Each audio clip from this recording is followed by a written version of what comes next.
भारत को मिली बड़ी सफलता। भारत की मोस्ट वांटेड टेररिस्ट की सूची में शामिल मसूद अजहर की हुई हत्या। ओमान के अंदर से चीन, यूरोप को बाहर निकाल दिया भारत। एफटीए लागू।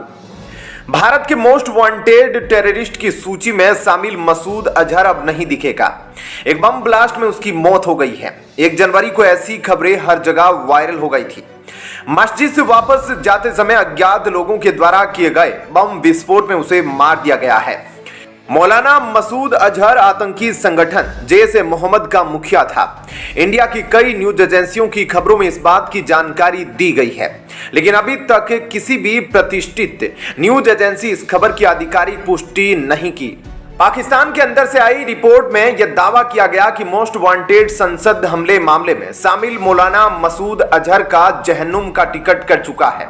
2024 के पहले ही दिन ऐसी खबर का आना, अगर यह सच है तो भारत के लिए इससे अच्छी नए साल की शुरुआत और क्या हो सकती है। क्या मसूद अजहर सच में मर चुका है, जिसे पाकिस्तान के ऑफिशियल छुपा रहे हैं? बाकी बीते कुछ महीनों के अंदर जिस तरीके से पाकिस्तान के अंदर भारत के खिलाफ आतंकी साजिश रचने वाले आतंकवादियों को सीक्रेट तरीके से मारा जा रहा है, यह कोई नया मामला नहीं है। इसलिए मसूद अजहर इकलौता ऐसा नहीं जिसकी पैंट गीली हुई पड़ी है। 2023 की शुरुआत से ही पाकिस्तान के अंदर एंटी इंडिया टेररिस्ट की मिस्टीरियस किलिंग की एक बड़ी लहर आ गई है। 3 दिसंबर 2023 को इंडियन आर्मी के उधमपुर बेस पर 2015 में हमला करने वाले अदनान अहमद को कुछ अज्ञात लोग उसके घर में घुसकर गोलियों से छलनी कर दिए। फिर इसके 2 दिन बाद 5 दिसंबर 2023 को भारत के खिलाफ आतंक फैलाने वाले और 26/11 के मास्टरमाइंड साजिद मीर की भी मौत हो गई। कैसे मौत हुई? तो रिपोर्ट्स के मुताबिक जेल के अंदर जहर खाकर। 1 साल के अंदर 21 आतंकियों को पाकिस्तान के अंदर मार दिया गया।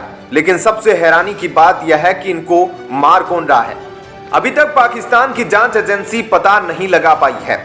वहीं इत्तेफाक की बात देखिए, ये जो आतंकी मारे जा रहे हैं, ये सारे के सारे आतंकी भारत गवर्नमेंट की जांच एजेंसियों की मोस्ट वांटेड हिट लिस्ट में थे। इसलिए पाकिस्तान दावा कर रहा है कि इसमें भारत की रॉ एजेंसी का हाथ है। ये जो पाकिस्तान में बड़े बड़े आतंकी छुपे हुए, इन्हें कभी भी ज्यादा दिनों तक एक जगह पर नहीं रखा जाता है। इनके लगभग 20 से ज्यादा सीक्रेट स्थान हैं, जहां पर एक समय के बाद इन्हें वहां से ट्रांसफर कर दिया जाता है ताकि इनको टारगेट ना बनाया जा सके। यहां तक कि कहा जाता है कि इन्हें पाकिस्तान आर्मी के कैंट के बीच रखा जाता है। अब ऐसे में पाकिस्तान के अंदर आतंकवादियों की कमी तो है नहीं, और इन्हें इतनी सिक्योरिटी देने में पाकिस्तान गवर्नमेंट के पैसे भी खूब खर्च हो रहे हैं। इसलिए सवाल यह भी उठ रहा है कि क्या पाकिस्तान खुद इनको मार रहा है। पाकिस्तान की मीडिया भी दावे कर चुकी है कि इन आतंकवादियों को मरवाने के पीछे पाकिस्तान की गवर्नमेंट का हाथ है। लेकिन पाकिस्तान के लिए मसूद अजहर की मौत की खबर किसी सदमे से कम नहीं है। अभी तक मसूद अजहर की मौत के सवाल का जवाब नहीं मिल पाया है। दरअसल हिंदुस्तान में छपी एक अपुष्ट रिपोर्ट के मुताबिक बताया गया है कि जैश-ए-मोहम्मद के प्रमुख मसूद अजहर सुबह 5 बजे बहावलपुर मस्जिद से वापस जा रहा था, तभी कुछ अज्ञात लोगों के द्वारा उसकी कार पर बम विस्फोट किया जाता है, जिससे उसकी मौत हो गई। मसूद अजहर की मौत से जुड़ा video social media platform Twitter पर काफी तेजी से वायरल हो रहा है। मसूद अजहर का जन्म 10 जुलाई 1968 को पाकिस्तान राज्य पंजाब के बहावलपुर में हुआ था और वह इस समय 55 वर्ष का था। मसूद अजहर उन आतंकवादियों में से एक था जिन्हें इंडियन एयरलाइंस की उड़ान का अपहरण कर कंधार ले जाने के बाद रिहा करने की मांग की गई थी।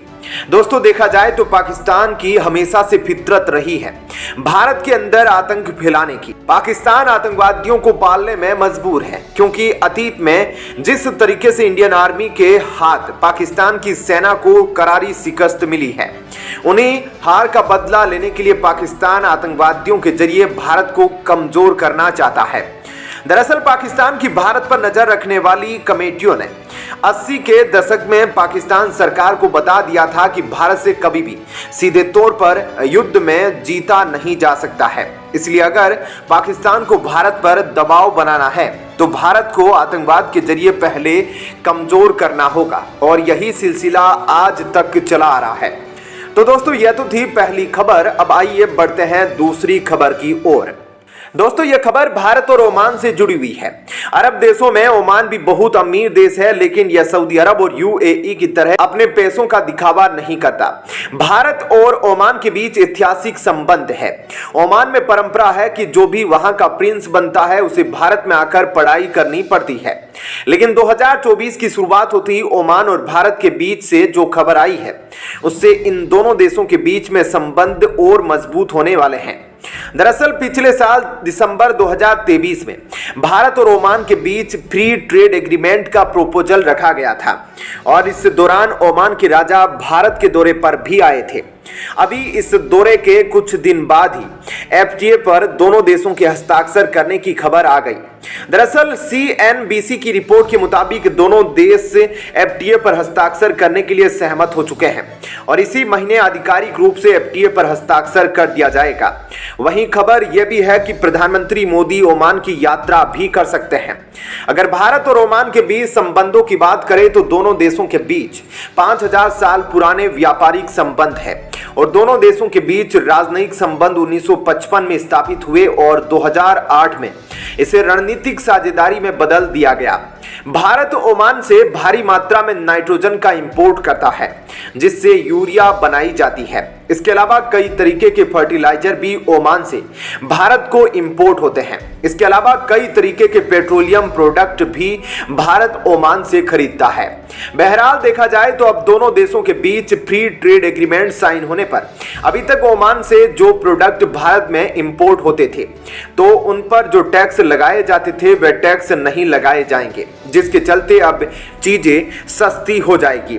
वहीं भारत ओमान से हर साल लगभग 8000 करोड़ का पेट्रोलियम गैस खरीदता है जिस पर अभी कोई टैक्स नहीं लगेगा। वहीं अगर भारत के लिहाज से एक्सपोर्ट की बात की जाए तो बहुत अधिक संभावनाएं हैं, क्योंकि ओमान एक रेगिस्तान वाला देश है जहां पर सीमित मात्रा में ही कृषि के कार्य किए जाते हैं। ओमान अपनी जरूरत को पूरा करने के लिए खाद्य पदार्थ दूसरे देशों से इंपोर्ट करता है। वहीं भारत खाद्य पदार्थों का बड़ा एक्सपोर्टर है। ऐसे में अब दोनों देशों के बीच फ्री ट्रेड एग्रीमेंट साइन होने के बाद ओमान ज्यादा से ज्यादा चीज भारत से ही खरीदने वाला है, जिससे सीधे तौर पर भारत को भी फायदा होगा और ओमान को भी, क्योंकि भारतीय प्रोडक्ट पर भी किसी भी प्रकार के टैक्स ओमान के अंदर नहीं लगाए जाएंगे और भारत के प्रोडक्ट ओमान के अंदर सस्ती कीमतों में वहां के नागरिकों को प्राप्त होंगे। इसलिए भारत के प्रोडक्ट की डिमांड ओमान के अंदर चीन और यूरोप के देशों से ज्यादा बढ़ेगी।